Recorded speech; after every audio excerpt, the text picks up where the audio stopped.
Hello friends, सबसे पहले सभी को happy Diwali. I wish you a very very happy Diwali. And friends, आपका अपने चैनल स्टडी फॉर जीनियस में स्वागत है। चलिए फिर स्टार्ट करते हैं सेशन, ज़्यादा टाइम ना वेस्ट करते हुए। आपका इस पूरे सेशन में फ्रेंड्स हम लोग देखने वाले हैं टोटल 50 क्वेश्चन। ठीक है, ये टोटल 50 क्वेश्चन है फ्रेंड। इसी हम सब कुछ कवर करेंगे। इसमें आपका जीके, जीएस और आपका इंडियन कॉन्स्टिट्यूशन भी रहेगा फ्रेंड, जितना हो सकेगा साइंस भी रहेगी। मतलब टोटल ओवरऑल आपको 50 क्वेश्चन जो देखने को मिलेंगे फ्रेंड, ये ओवरऑल सब कुछ देखने को मिलेगा। तो आप लोग बस बने रहिएगा लास्ट सेशन तक। चलिए फिर स्टार्ट करते हैं। फर्स्ट क्वेश्चन है, टिहरी जल विद्युत परियोजना किन नदियों पर बनाई गई है? तो आपका जो टिहरी, आपको पता है फ्रेंड, टिहरी जल विद्युत सबसे ऊंची है फ्रेंड। ठीक है, और ये कहाँ पे स्थित है? ये स्थित है उत्तराखंड में। ठीक है फ्रेंड, तो आपको ये बताना है कि ये किन दो नदियों के बीच का है फ्रेंड्स। तो देखिए, इसमें से राइट आंसर आपका हो जाएगा भागीरथी एवं भिलंगना नदी। ठीक है, राइट आंसर ये डी हो जाएगा। नेक्स्ट क्वेश्चन है, मोती मस्जिद कहाँ पर स्थित है? तो मोती मस्जिद आपको बताना है कहाँ पे स्थित है। तो मोती मस्जिद कहाँ पे स्थित है? ABCD में से आपको बताना है। तो जी हाँ, इसमें राइट आंसर आपका हो जाएगा दिल्ली एवं आगरा। मतलब कि ऑप्शन आपका सी सही हो जाएगा, दिल्ली एवं आगरा में। ठीक है, नेक्स्ट क्वेश्चन आपका थर्ड है, जैव विविधता में परिवर्तन दिखाई पड़ता है। ठीक है, दिखाई पड़ता है। तो इसमें से राइट आंसर क्या हो जाएगा? जैव विविधता की बायोडाइवर्सिटी की बात की गई है, तो इसमें से राइट आंसर आपका क्या हो जाएगा? तो इसमें से राइट आंसर आपका हो जाएगा भूमध्य रेखा की तरफ बढ़ती है। ठीक है, आपको पता है भूमध्य रेखा कहाँ पे है, ये जैसे कि है, तो भूमध्य रेखा आपका ये मिडिल वाला। ठीक है, सबसे अधिक आपको जैव विविधता जो है इसी लाइन पे बीच में दिखाई पड़ती है। ठीक है, नेक्स्ट क्वेश्चन आपका है, बौद्ध ग्रंथ मिलिंद पन्हो किस हिंद यवन शासक पर प्रकाश डालता है? तो किस हिंद शासक पर प्रकाश डालता है बौद्ध ग्रंथ का मिलिंद पन्हो? तो इसमें राइट आंसर आपका हो जाएगा फ्रेंड मिनेंडर। ठीक है, मिनेंडर जो है, तो इसमें राइट आंसर आपका हो जाएगा सी ऑप्शन। नेक्स्ट है, सती प्रथा का प्रथम अभिलेखीय साक्ष्य प्राप्त हुआ है। तो कहाँ से प्राप्त हुआ है ये साक्ष्य आपका? तो इसमें से राइट आंसर क्या हो जाएगा? राइट आंसर फ्रेंड्स आपका हो जाएगा एरड़ से। ठीक है, एरड़ से साक्ष्य प्राप्त हुए हैं। नेक्स्ट है, वनस्पति तेल से वनस्पति घी बनाने। ये देखिए आपका केमिस्ट्री का सवाल है फ्रेंड। तो इसमें से राइट आंसर आपका क्या हो जाएगा? इसमें राइट आंसर आपका हो जाएगा हाइड्रोजन। हाइड्रोजन की जो क्रिया कराई जाती है वनस्पति तेल से वनस्पति घी बनाने में, इसका प्रयोग किया जाता है। नेक्स्ट क्वेश्चन है, शब्द आपका धर्मनिरपेक्ष मतलब सेक्युलरिज्म। सेक्युलरिज्म जो है आपका धर्मनिरपेक्ष जो है भारत के संविधान प्रस्तावना में किस संविधान संशोधन के द्वारा जोड़ा गया है? तो ऐसा कौन सा अमेंडमेंट हुआ था फ्रेंड, तो जिसमें से जो आपका सेक्युलरिज्म वर्ड जोड़ा गया था, शब्द जोड़ा गया था? तो इसमें से आप सभी को पता ही है कि 42वां संविधान संशोधन जो हुआ था उसमें से आपका सेक्युलरिज्म वर्ड ये जोड़ा गया था। नेक्स्ट क्वेश्चन है, फांसीवाद में किसके नेतृत्व पर विश्वास किया जाता है? तो फांसीवाद में किसके नेतृत्व पर विश्वास किया जाता है? इसमें से राइट आंसर आपका क्या हो जाएगा? तो इसमें से राइट आंसर आपका क्या हो जाएगा? राइट आंसर आपका जो एक व्यक्ति में। ठीक है, एक व्यक्ति पर जो है बहुत ज़्यादा विश्वास किया जाता है। फांसीवाद में किसके नेतृत्व पर विश्वास किया जाता है? तो एक व्यक्ति में विश्वास किया जाता है। ठीक है, तो नेक्स्ट आपका क्वेश्चन क्या हो जाएगा? पूछ रहा है कि गायत्री मंत्र ऋग्वेद के किस मंडल में वर्णित है? ये तो सभी को पता होना चाहिए, तीसरे मंडल में गायत्री मंत्र जो है आपका, ये गायत्री त्री से याद कर सकते हैं, त्री आता है तो वहाँ पे से त्री से 3। ठीक है, तो तीसरे मंडल में है गायत्री मंत्र। आपको सभी को पता ही है, ओम भूर्भुवस्सुवः तत्सवितुर्वरेण्यं भर्गो देवस्य धीमहि धियो यो न प्रचोदयात्।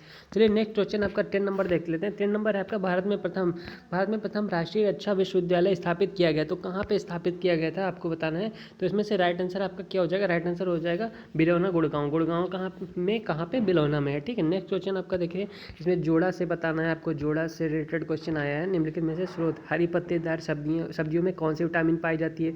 फिर पत्ता गोभी में, कच्चा पत्ता गोभी में, फिर खमीर में, आपको गेहूं अंकुर तेल में क्या पाया जाता है? ठीक है, इसमें से राइट आंसर आपका क्या हो जाएगा फ्रेंड? ठीक है, इसमें से आपका जो हो जाएगा, हरी पत्तेदार सब्जी में विटामिन ए सबसे ज़्यादा पाया जाता है। ठीक है, तो इसमें से आपका ए हो जाएगा इसका। एंड पर जो आपकी कच्ची पत्ता गोभी होती है उसमें क्या होता है? उसमें विटामिन B1 पाया जाता है। ठीक है, इसमें राइट भी हो जाएगा। और मध्यकार खमीर में आपका विटामिन सी पाया जाता है। ठीक है, खमीर वगैरह चीज़ों में विटामिन सी, खट्टे पदार्थ हो जाते हैं ना, तो गेहूँ अंग्रेज जो तेल है उसमें विटामिन डी पाया जाता है। ठीक है, कि कोई भी तेल होता है फ्रेंड उसमें विटामिन डी पाया जाता है, और सूर्य की रोशनी से भी विटामिन डी प्राप्त होता है। तो इसमें से राइट आंसर आपका ए हो जाएगा। ठीक है, चलिए नेक्स्ट क्वेश्चन आपका देख लेते हैं। नेक्स्ट क्वेश्चन है कि ऊतक संवर्धन का सही वर्णन निम्नलिखित में से कौन सा है? तो इसमें से कौन सा निम्नलिखित में से सबसे राइट आंसर हो जाएगा फ्रेंड? ऊतक की बात की गई है, तो इसमें राइट आंसर आपका हो जाएगा उद्यान कृषि की फसलों का विकास और प्रसार। ठीक है, राइट आंसर आपका बी हो जाएगा। नेक्स्ट क्वेश्चन है, क्राइजोनिक किससे संबंधित विज्ञान है? ये आपका एक साइंस है, विज्ञान है। तो क्राइजोनिक आपसे पूछा गया। ठीक है, क्राइजोनिक जो है ये किससे संबंधित है? आखिर ऐसी कौन सी चीज़ है जिससे ये वर्ड आपका लिया गया है, ठीक है। तो ये लिया गया है लो टेम्परेचर, मतलब निम्न ताप से, ठीक है। द्रव्यमान, इसमें नेक्स्ट क्वेश्चन है, द्रव्यमान ऊर्जा संबंध किसका निष्कर्ष है। तो द्रव्यमान ऊर्जा संबंध किसका निष्कर्ष है, तो ये जो निष्कर्ष है आपका, यह सापेक्षिकता का सामान्य सिद्धांत है। ऑप्शन बी हो जाएगा, ठीक है। नेक्स्ट क्वेश्चन आपका 15 नंबर है। 15 नंबर आपका क्या कह रहा है कि अतिलघु समय अंतरालों को सही सही मापने के लिए निम्नलिखित में से किसका प्रयोग किया जाता है। तो किसका प्रयोग किया जाता है फ्रेंड इसमें, तो इसमें सही टिक लगा है आपका पुल्सर को नापने में, ठीक है। पुल्सर को मापने में किया जाता है। नेक्स्ट क्वेश्चन आपका टार्च लाइट, जो आपकी टार्च की जो लाइट जलती है फ्रेंड्स, है ना, टार्च लाइट इलेक्ट्रिक शेवर का मतलब जो शेविंग वाली मशीन होगी आपकी इलेक्ट्रिक आदि जैसे उपकरणों में आमतौर पर प्रयुक्त तो चार्जेबल जो बैटरियां होती हैं उसमें इलेक्ट्रोडों का काम आमतौर पर निम्नलिखित सामग्रियों में से कौन सा जोड़ा जाता है। तो कौन सा, देखिए आपकी जो उसमें रहती है उसमें निकल और कैडमियम की छड़ पड़ी रहती हैं, ठीक है। जो आपकी बैटरियाँ होती हैं ना फ्रेंड, जैसे टार्च वाली बैटरी हो गई, इलेक्ट्रिक शेवर वाली, और जितनी भी चार्जेबल वाली कुछ बैटरियाँ होती हैं ना, उन सब में क्या होता है, उसमें सब में आमतौर पर जो आपका इलेक्ट्रोड होते हैं निकल और कैडमियम के बने होते हैं, ठीक है। नेक्स्ट क्वेश्चन आपका 17 नंबर है, कपड़ों और बर्तनों को साफ करने के लिए प्रयुक्त डिटर्जेंट में होते हैं। तो क्या होते हैं, आपको देखिए सल्फोनेट देखने को मिलते हैं उसमें से, ठीक है, जिससे वो आपकी गंदगी को जो है निकालते हैं, ठीक है। नेक्स्ट क्वेश्चन आपका कह रहा है यूरेनियम के रेडियो एक्टिव विघटन के फलस्वरूप अंततः क्या बनाता है। तो अंततः क्या बनाता है आपका, लेड बनाता है, शीशा बनाता है, इसमें राइट आंसर हो जाएगा। नेक्स्ट क्वेश्चन है धूम्र बम बनाने के लिए निम्नलिखित में से किसका प्रयोग, देखिए बम जो आपको अभी दिवाली का टाइम वैसे भी चल रहा है, खूब आप लोगों ने दगाए भी होंगे। तो धूम्र बम का मतलब हो गया जो धुआं निकलता है बम से।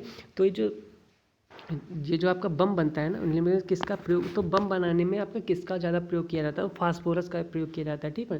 सबसे ज़्यादा आप जो बारूद वगैरह देखते हैं ना, वो सब फास्फोरस की मात्रा उसमें बहुत ज़्यादा रहती है, ठीक है। इससे धुआं भी बहुत ज़्यादा निकलता है। नेक्स्ट क्वेश्चन है कि जर्मन सिल्वर एक एलॉय है, तो किसका है, ये आपका जिंक, कॉपर और निकल का है, ठीक है। नेक्स्ट क्वेश्चन, निम्नलिखित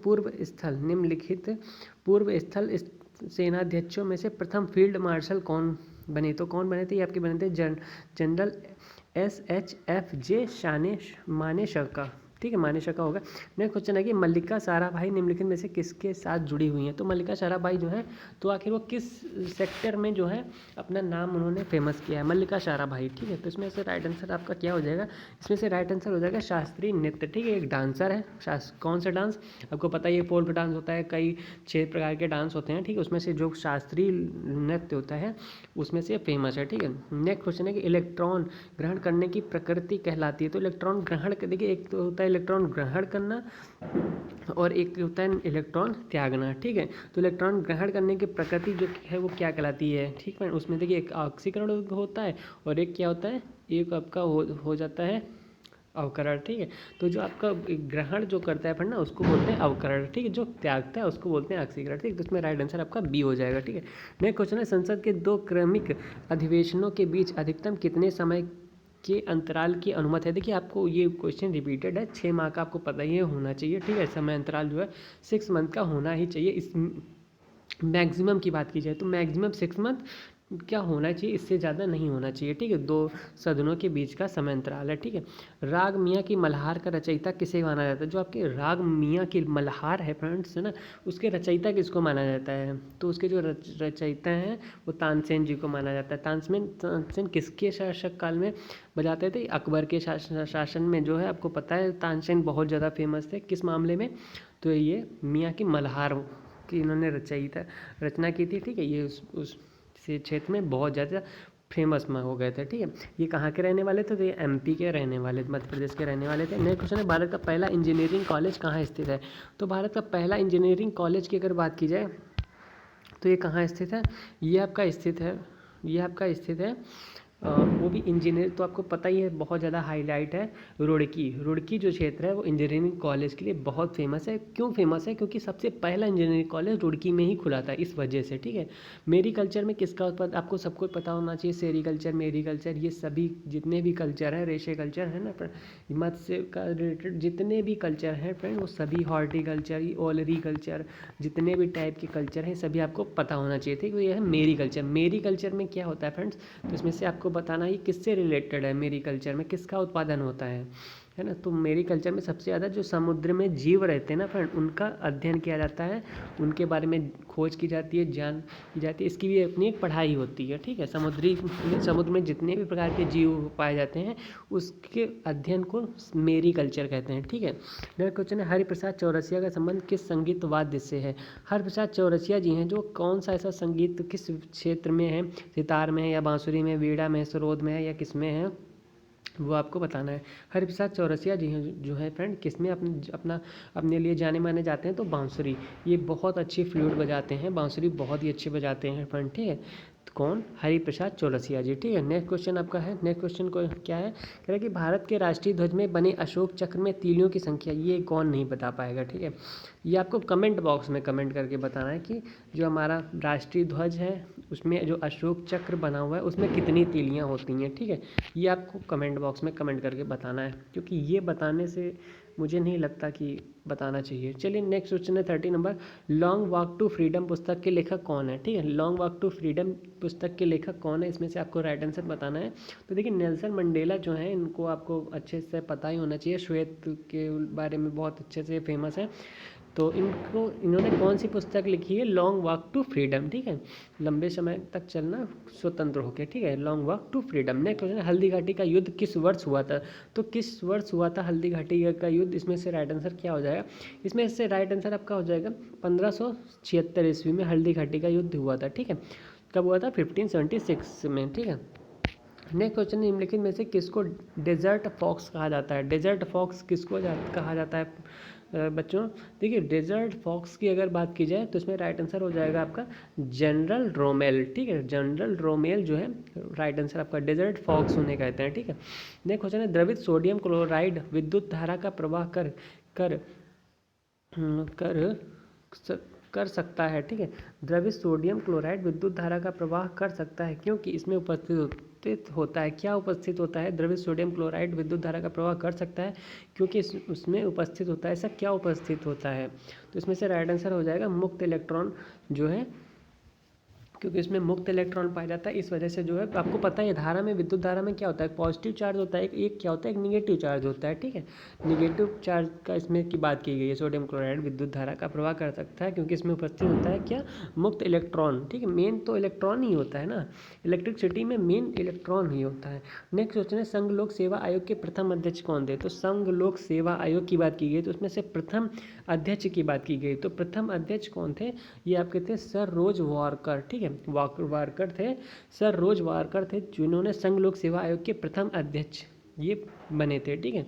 नेक्स्ट क्वेश्चन है, चेयरमैन थे। नेक्स्ट क्वेश्चन है, निम्नलिखित में से कौन सा युग्म सुमेलित नहीं है। तो कौन सा युग्म सुमेलित नहीं है आपको बताना है, मतलब कि 3 सुमेलित हैं बट एक नहीं है, ठीक है। तो इसमें से राइट आंसर आपका क्या होने वाला, देखिए देवी पाटन मंदिर कहाँ है, तुलसीपुर में है, एग्जैक्टली एकदम सही है ऑप्शन इसमें सही दे रखा है।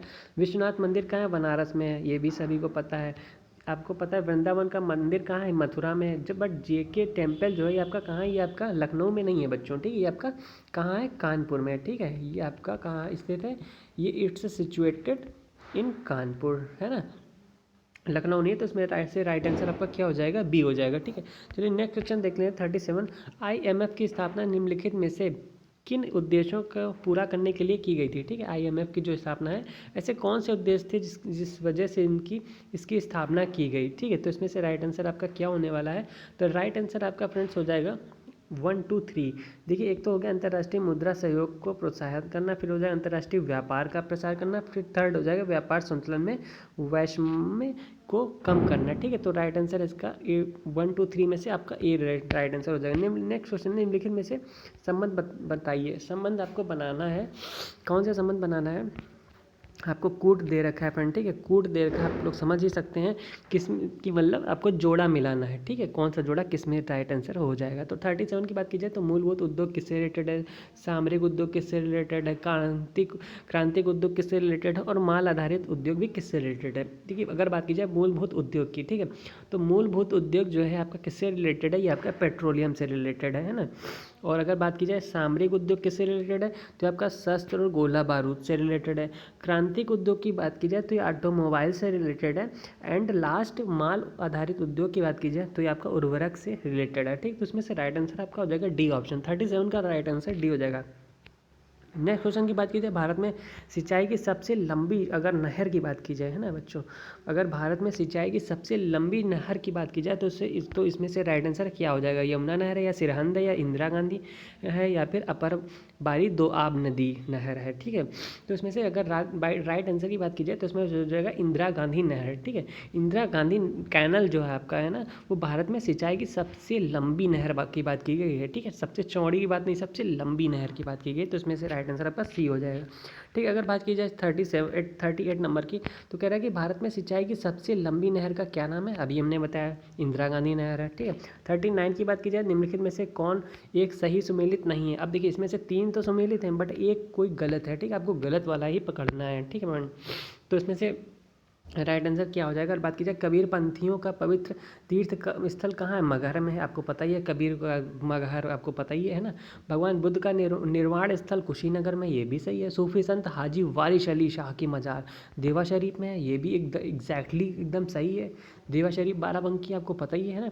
अब कह रहा है कि 88 हज़ार ऋषियों की तपस्थली संकीसा। अब ये देखिए, तो इसमें से आपका क्या हो जाएगा? ये आपका गलत है फ्रेंड, है ना, ये संकीसा में नहीं है ना। तो इसमें से राइट आंसर आपका क्या हो जाएगा? राइट आंसर आपका डी हो जाएगा। एग्जैक्टली अगर बात की जाए तो आपका राइट आंसर डी हो जाएगा। ठीक है, नेक्स्ट क्वेश्चन की बात की जाए अगर 40 नंबर की, तो अंडमान द्वीप समूह की बात की गई है। ठीक है, अंडमान द्वीप समूह और निकोबार द्वीप समूह, है ना, अंडमान और निकोबार द्वीप समूह निम्नलिखित में से किसके द्वारा एक दूसरे, देखिए आपका डिग्री चैनल की बात की गई है। ठीक है, इसमें कौन सा चैनल किस में आपको पता है ना बच्चों? आपको जैसे कि कनाडा और यूएसए कितने डिग्री का बनाते हैं, भारत पाकिस्तान के बीच कितने डिग्री है, भारत चाइना के बीच, पाकिस्तान अफगानिस्तान के बीच, ये सारे एक चैनल बनाते हैं फ्रेंड। ठीक है, चैनल एक प्रकार से किलोमीटर दर्शाते हैं फ्रेंड, है ना, और बहुत ही हेल्प करते हैं ये सारी चीज़ें चैनल्स। तो इसमें से आपको बताना, अंडमान निकोबार द्वीप समूह एक दूसरे के बीच में कितने डिग्री का चैनल बनाते हैं, तो इसमें से राइट आंसर आपका हो जाएगा 10 डिग्री का। ठीक है बच्चों, 40 का ए हो जाएगा, 10 डिग्री चैनल बनाते हैं। ठीक है, नेक्स्ट क्वेश्चन है 41 क्वेश्चन कह रहा है कि लोकसभा का चुनाव लड़ने वाले प्रत्याशी के लिए न्यूनतम आयु बताना है, लोकसभा में बताना है। ठीक है, लोकसभा का अलग होता है एंड राज्यसभा का अलग होता है। अगर बात की जाए लोकसभा की, तो इसमें से राइट आंसर आपका 25 हो जाएगा। ठीक है बच्चों, राज्यसभा की बात की जाए तो आपका 30 हो जाता है ना। चलिए नेक्स्ट क्वेश्चन है की बात की जाए, संसदीय तंत्र में निम्नलिखित में से वास्तविक कार्यपालिका कौन है? तो वास्तविक अगर कार्यपालिका की बात की जाए तो इसमें से राइट हो जाएगा मंत्रिपरिषद। मंत्रिपरिषद जो है वो कार्यपालिका, इसको क्या कहते हैं फ्रेंड? वास्तविक कार्यपालिका किसे कहते हैं? मंत्रिपरिषद को कहते हैं। ठीक है, नेक्स्ट क्वेश्चन की बात की जाए, निम्नलिखित में से कौन सा कर संविधान द्वारा केवल और पूर्णतः केंद्र सरकार को सौंपा गया है? तो 43 का राइट आंसर क्या हो जाएगा? निगम कर। जो आपका बच्चों निगम कर होता है ना, यही ऐसा कर होता है जो संविधान के द्वारा केवल और पूर्णतः, मतलब ओनली एंड टोटली, पूर्णतः केंद्र सरकार को सौंपा जाता है। केंद्र सरकार की बात की तो निगम कर है आपका। ठीक है, 44 की बात की जाए अगर, तो भारत में नियंत्रण एवं महालेखा, ठीक है, आपको पता है CAG जिसे बोलते हैं। ठीक है, आपका बात की गई है, भारत में नियंत्रण एवं महालेखा परीक्षक की नियुक्त की अवधि आप बताना है फ्रेंड। ठीक है, तो मतलब इनका जो एज होता है, मतलब रिटायरमेंट का एज होता है, वो आपसे पूछा गया है फ्रेंड। ठीक है, नियुक्ति की अवधि कितनी है, मतलब कि जो आपका नियुक्ति की बात की गई है, अच्छा, उनकी नियुक्ति कब तक हो सकती है। ठीक है फ्रेंड, तो मैक्सिमम एज की बात अगर की गई है फ्रेंड, है ना, तो इसमें राइट आंसर आपका क्या हो जाएगा? इसमें राइट आंसर आपका जो होगा 6 वर्ष। ठीक है, देखिए अगर वो उनका एग्जैक्टली टाइम पीरियड पूछा गया है कि वो कितने वक्त तक बन सकते हैं या कितने टाइम पीरियड तक, या फिर देखिए अगर 6 साल उनका अगर टाइम पीरियड हो जाता है तो रिटायरमेंट हो जाएंगे।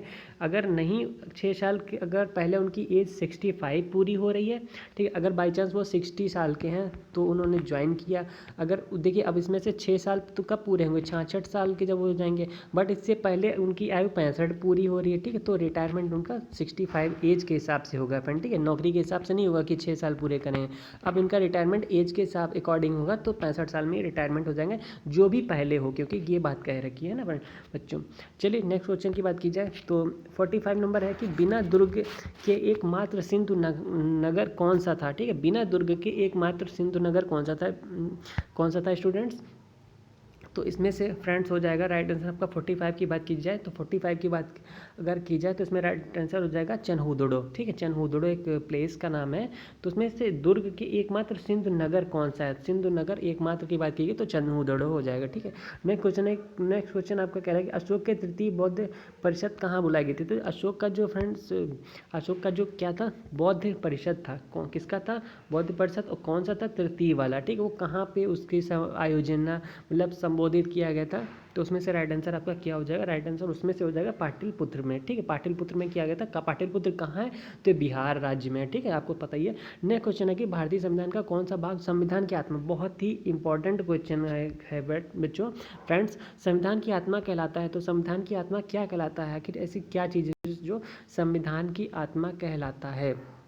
तो इसमें से राइट आंसर आपका हो जाएगा उद्देशिका। ठीक है बच्चों, उद्देशिका फ्रेंड्स जो है उद्देशिका राइट आंसर हो जाए। संविधान की आत्मा उद्देशिका कहलाती है। ठीक है, नेक्स्ट क्वेश्चन की बात की जाए, देखिए उद्देशिका की बात अगर बात की जाए, देखिए उद्देशिका किस आर्टिकल में आता है? तो आर्टिकल जो है फ्रेंड्स, ये आर्टिकल आपका 32 है। ठीक है, आपसे कोई नहीं छीन सकता है। ठीक है, बात की जाए जो आपका ध्यान, इसमें आपको ध्यान रखना है, डॉक्टर भीमराव अम्बेडकर ने संवैधानिक उपचारों के अधिकार की बात की है आर्टिकल 32 में। ठीक है, और तथा पंडित जवाहरलाल नेहरू ने मौलिक अधिकार को भारतीय संविधान की आत्मा माना है। ठीक बच्चों, ये आपको पता होनी चाहिए सारी चीज़ें। नेक्स्ट क्वेश्चन था 48 की बात की जाए। 48 क्वेश्चन नंबर की अगर बात की जाए, कह रहे हैं निम्नलिखित में से कौन भारतीय संविधान की प्रस्तावना में उल्लिखित नहीं है? तो कौन सा प्रस्तावना में उल्लिखित नहीं है? प्रस्तावना में कौन सी चीज़, कौन सा ऐसे वर्ड जो है जो उल्लिखित नहीं है? ठीक है, तो प्रस्तावना अगर पूरा पढ़ेंगे तो आपको धार्मिक न्याय से रिलेटेड ऐसी कोई बात नहीं की गई। देखिए सामाजिक न्याय की बात की गई है, राजनीतिक की बात की, आर्थिक की बात, बट लेकिन धर्म से रिलेटेड कोई बात नहीं की है। ठीक है, धर्म से आप रिलेटेड आप समझ सकते हैं फिर,